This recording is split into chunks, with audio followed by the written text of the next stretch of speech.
Assalamualaikum warahmatullahi wabarakatuh. Salam sejahtera bagi kita semuanya dan sekarang kita akan melanjutkan perkuliahan masih di mata kuliah Filsafat Manusia dan kali ini kita akan bersama-sama belajar tentang filsafat fenomenologi dari Edmund Husserl. Ya, sebagaimana perkuliahan kita itu memiliki judul yang sama dengan yang saya tuliskan di sini, persis seperti inti dari pandangan filsafat Edmund Husserl, yaitu fenomenologi transendental. Nah, ini sebagai awal, karena pemikiran dari Edmund Husserl itu juga tidak sederhana, kita harus benar bisa menghayatinya, maka dari awal saya berikan sedikit peringatan bahwa presentasi ini bisa jadi tidak selalu murni seperti apa yang diyakini oleh Husserl atau tidak persis sama seperti pandangan Husserl, tetapi diinterpretasikan lagi oleh penulis, oleh saya, atas pandangan Husserl, atau saya menginterpretasikan pandangan Husserl termasuk kesan dan pandangan penulis atau pandangan saya tentang filsafat fenomenologi dari Husserl. Sebagai awal, kata orang tak kenal maka tak sayang, maka kita perkenalan dulu sejenak, meskipun ini sebenarnya bukan di koridor atau di ranahnya mata kuliah sejarah, tapi paling tidak kita tahulah berkenalan dengan orangnya, karena kalau kita mau menyelami ilmunya, maka akan lebih baik kalau mulai mengenal orang yang memiliki ilmu tersebut. Nah, ini Edmund Husserl lahir pada 8 April 1859 di Moravia, Austria ya, dan meninggal pada 28 April 1938 pada umur 79 tahun. Nah, ini eranya di era filsafat abad ke-20. Dan kalau menurut area aliran-alirannya, maka ini termasuk atau terkategorikan sebagai Western filosofi atau filsafat barat. Alirannya bernama fenomenologi, minat utamanya pada metafisik dan epistemologi. Minat utama dari Husserl ya. Dan gagasan pentingnya adalah tentang epoke, natural standpoint, noema, noesis, eidetic, reduction, retention, and protension, dan tentang fenomenologi. Nanti kita tidak akan bahas keseluruhannya secara detail, tapi paling tidak karena ini konteks yang kita kuliah filsafat manusia, meskipun sebenarnya Husserl sendiri tidak berorientasi membahas tentang manusia, tapi paling tidak pandangan Husserl yang sebenarnya lebih berkenaan dengan metodologi itu dapat kita gunakan sebagai cara kita memandang manusia. Nah, karena ini kuliahnya filsafat manusia, maka kita menggunakan disiplin yang sudah dibangun oleh Husserl tersebut untuk memandang manusia. Kita lanjutkan ke isinya. Latar belakangnya. Di Eropa dulu terjadi krisis ilmu pengetahuan. Ada dua macam krisis yang di situ dituliskan oleh Husserl, yaitu krisis eksternal dan krisis internal. Yang internalnya dulu. Internal itu artinya ilmu pengetahuan itu sudah semakin rapuh untuk menjadi landasan. Jadi ketika kita mempunyai ilmu pengetahuan, punya pengetahuan, maka dasar-dasar yang melandasi ilmu tersebut itu semakin lama semakin rapuh atau kurang begitu kokoh. Nah, itu berkenaan dengan bahwa kita itu tidak punya banyak landasan ilmu pengetahuan dalam segala tindakan dan seterusnya, dalam segala ilmu pengetahuan yang sekarang sedang kita miliki, sekarang sedang kita kuasai, kita tidak memiliki landasan ilmu pengetahuan yang kokoh. Itu krisis internalnya.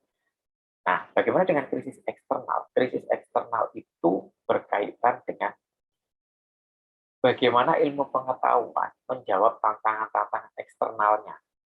Bagaimana aplikasinya, bagaimana perubahan-perubahan di lingkungan, di realita kita, itu ilmu pengetahuan tidak bisa mengakomodir atau tidak banyak punya kekuatan untuk mengakomodir itu. Nah, ini krisis eksternalnya.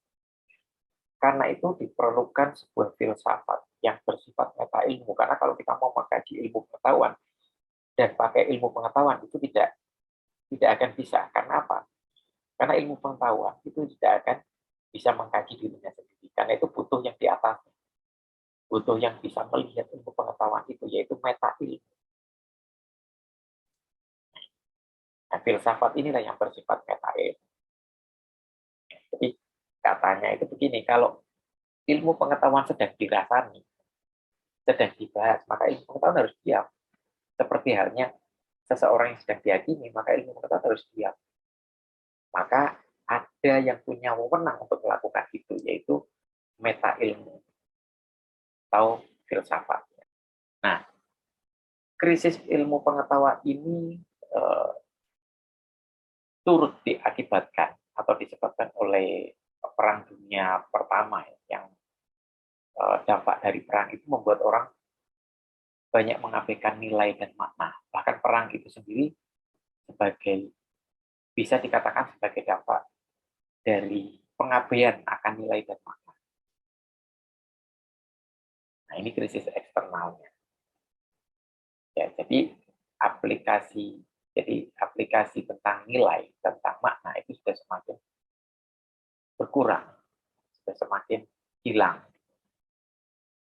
Nah, selanjutnya saat itu juga Husserl itu mengkritik paham atau aliran naturalisme yang memandang bahwa realitas itu semuanya bersifat fisik.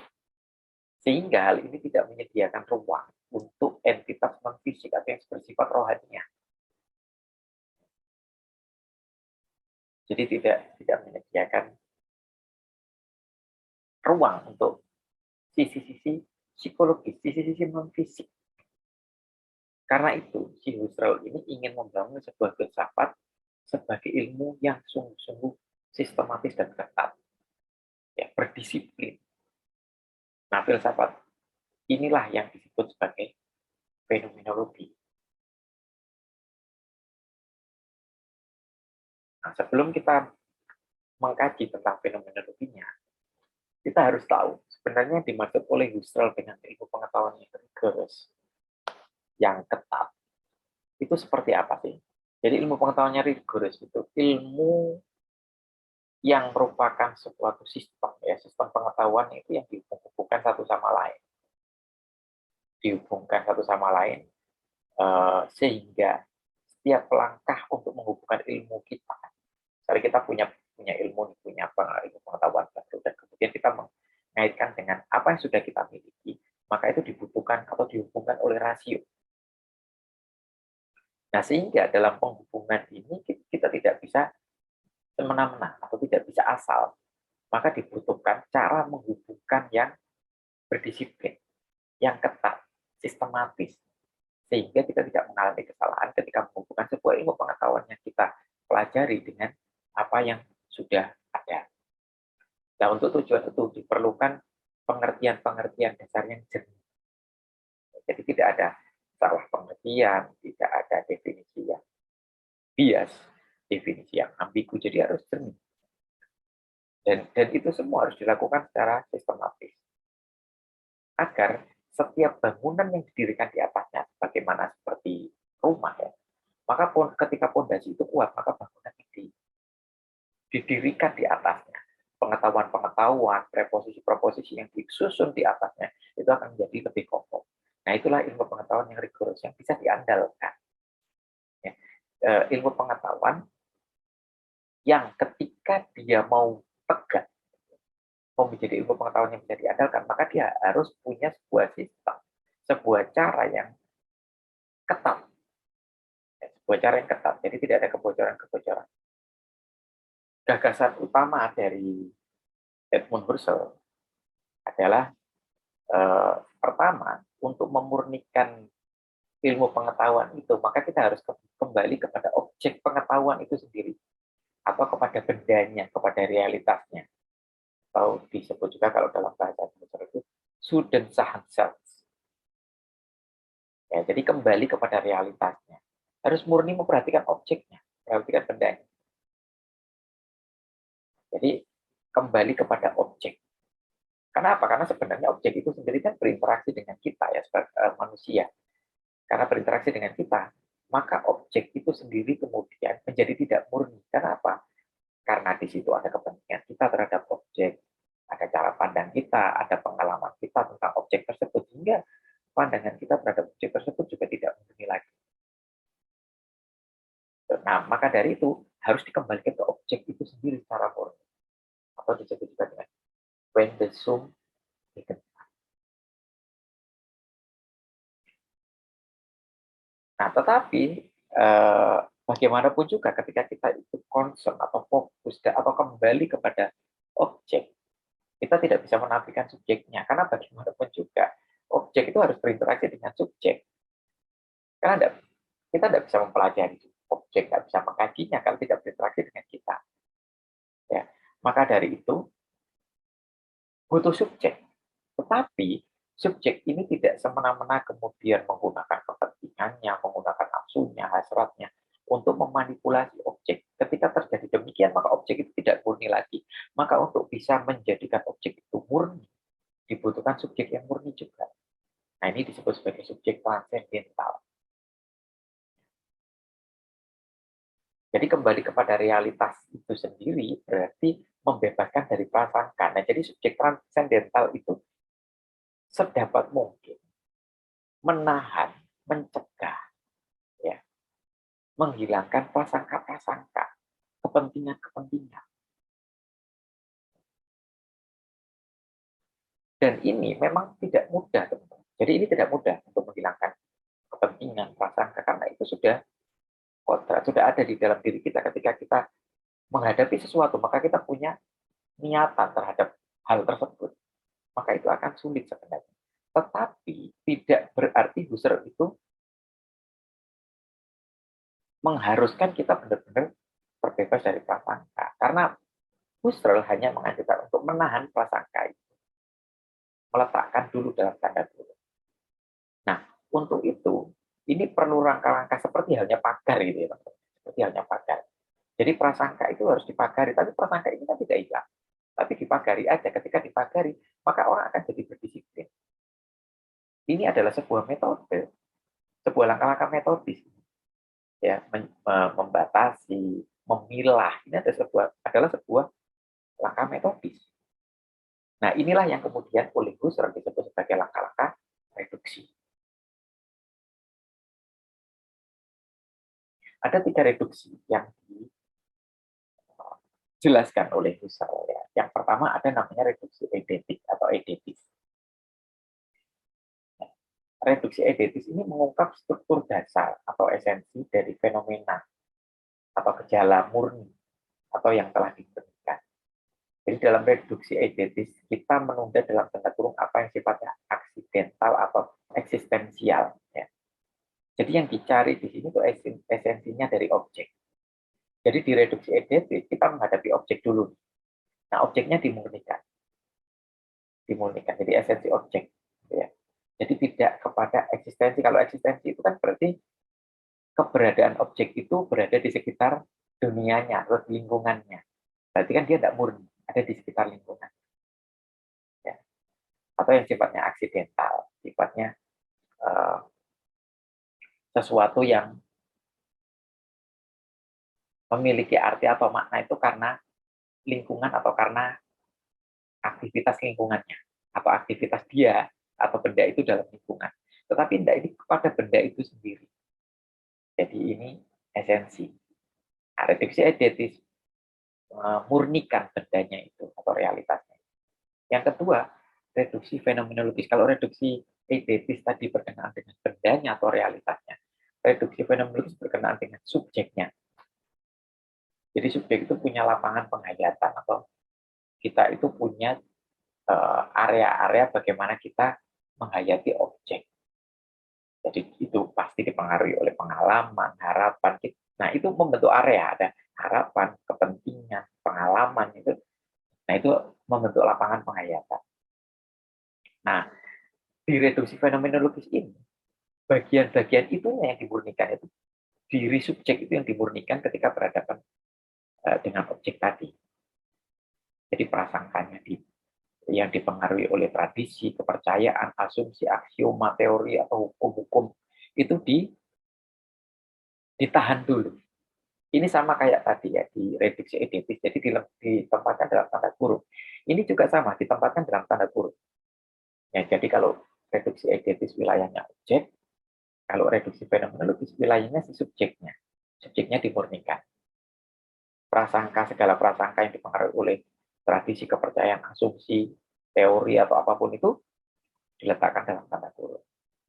Itu reduksi fenomenologis.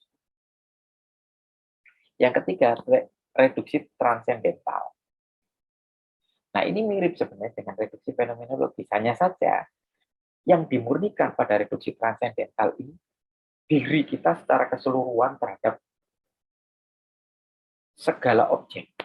Artinya pemurnian diri. Kalau tadi itu di reduksi fenomenologis memurnikan diri ketika berhadapan dengan objek, kalau yang reduksi transendental memurnikan diri. Jadi pemicunya memang objek tadi ya, satu objek atau realitas, tapi yang dimurnikan dirinya kalau itu reduksi transendental. Kalau reduksi fenomenologis,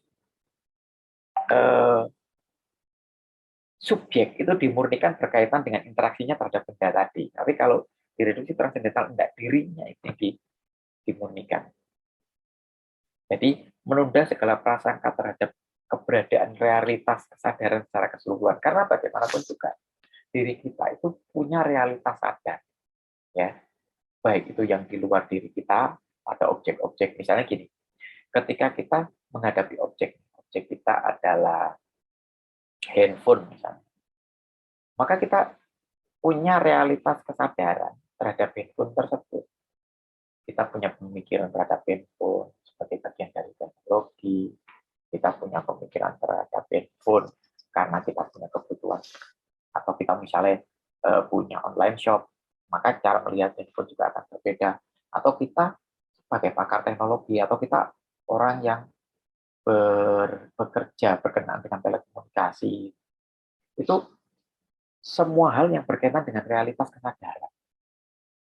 Dan hal ini perlu dimurnikan. Nah, ini direduksi transendental itu dimurnikan.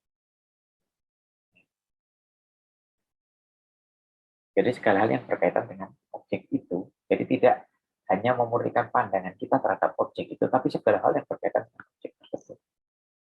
Jadi keseluruhan realitas kesadaran akan objek itu.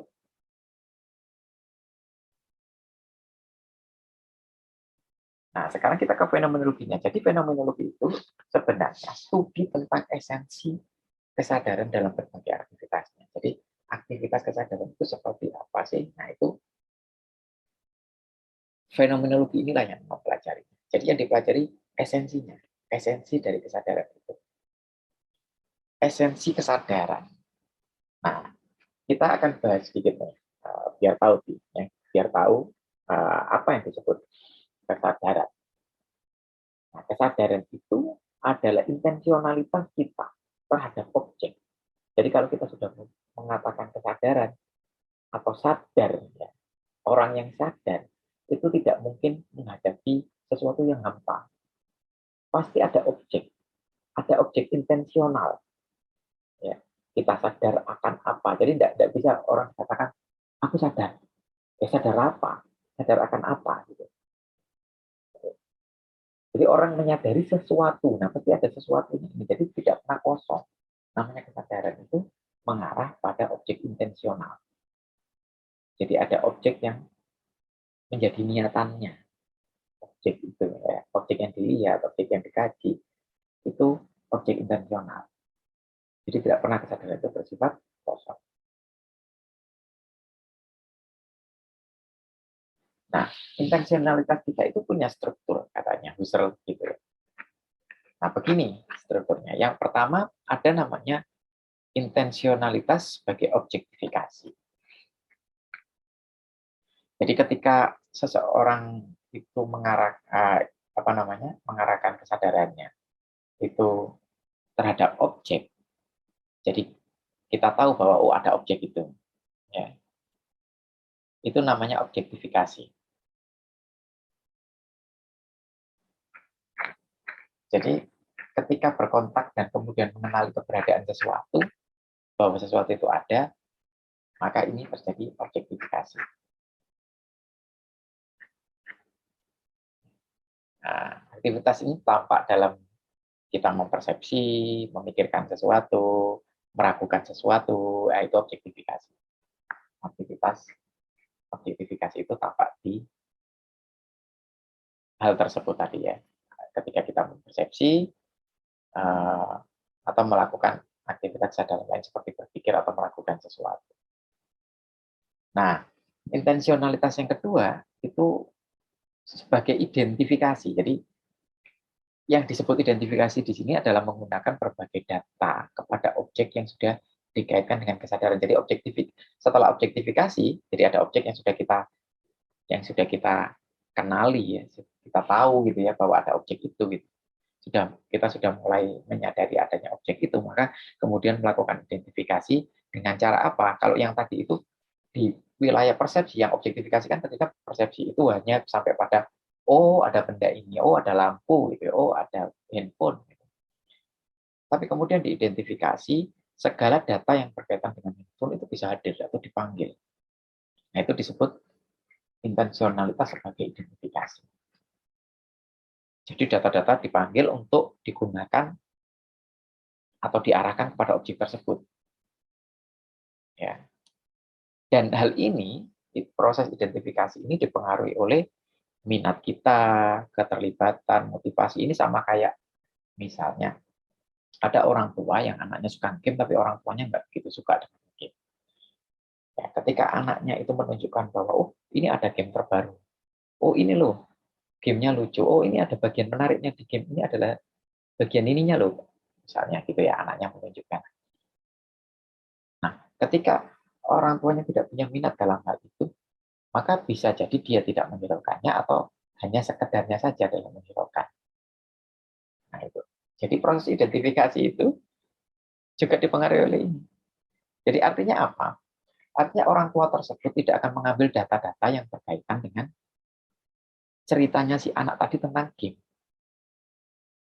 Kalau dia punya minat, punya ketertarikan, itu akan berbeda. Meskipun mungkin bisa jadi si orang tua ini tidak seahli anaknya dalam hal game atau pengetahuannya tidak sebesar anaknya dalam hal game, tetapi bisa jadi dia tetap akan memanggil data-data yang berkaitan dengan apa yang ditunjukkan oleh anaknya. Misalnya, yang ditunjukkan oleh anaknya adalah karakter gamenya itu berjalan, maka kemudian pengetahuan kita tentang animasi itu bisa dipanggil.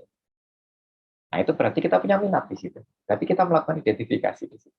Yang ketiga, intensionalitas sebagai korelasi.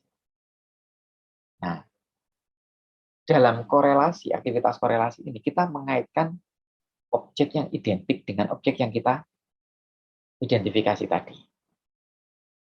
Jadi setelah kita mengidentifikasi, kita akan mengaitkan dengan objek lain yang identik, yang berkaitan. Ya. Nah, objek-objek tersebut yang terkait itu istilahnya berada di dalam horizonnya. Karena apa? Karena terkait. Jadi artinya masih ada dalam satu area yang dijangkau oleh objek itu. Nah, ini dipengaruhi oleh objek identik yang sudah tampak lebih dahulu atau lebih awal yang sudah pernah kita tahu. Ya.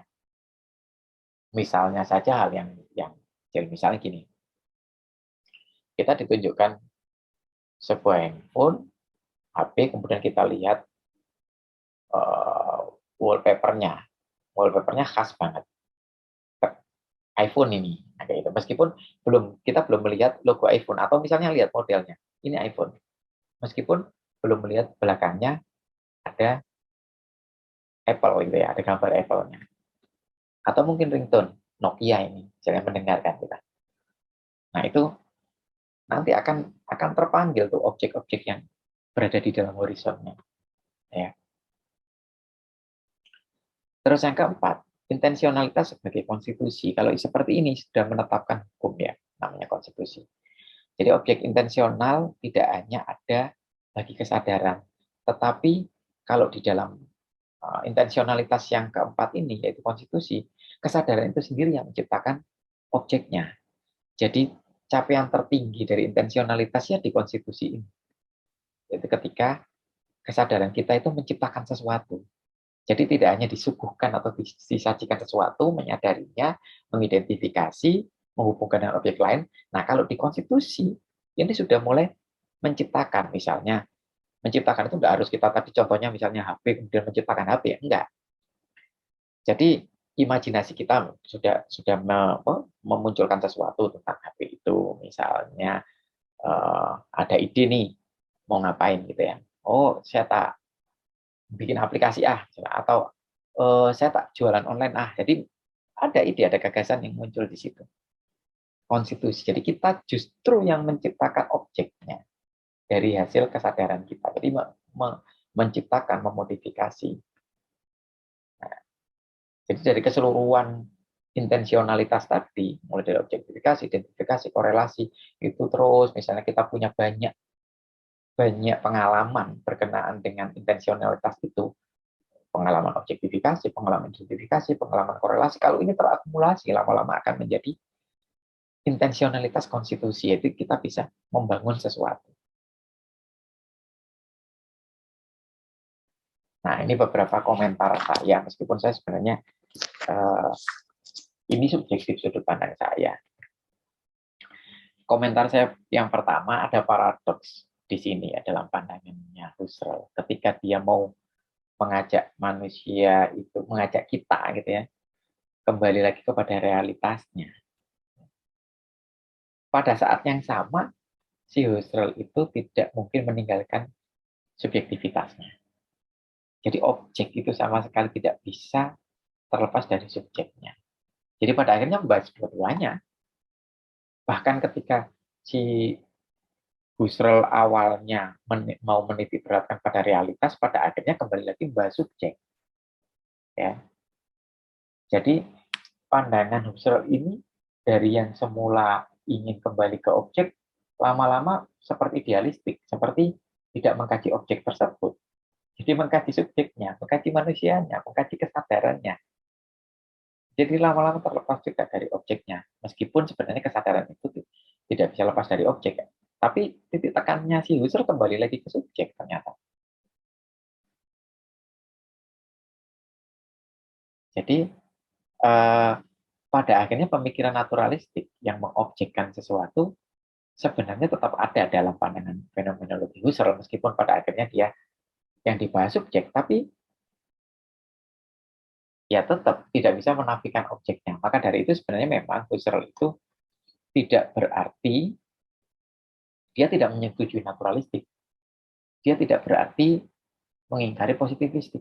Tidak. Tapi berusaha untuk menawarkan, menyuguhkan bahwa positivistik, naturalistik, atau kalau dalam psikologi ada behaviorisme, itu membutuhkan fenomenologi. Jadi tidak bisa hanya mengkaji manusia itu sebagai objek. Misalnya ketika kita mengkaji mind atau pikiran, kemudian yang dikaji hanya otak, tidak bisa. Ya. Nah, itu kita butuh fenomenologi.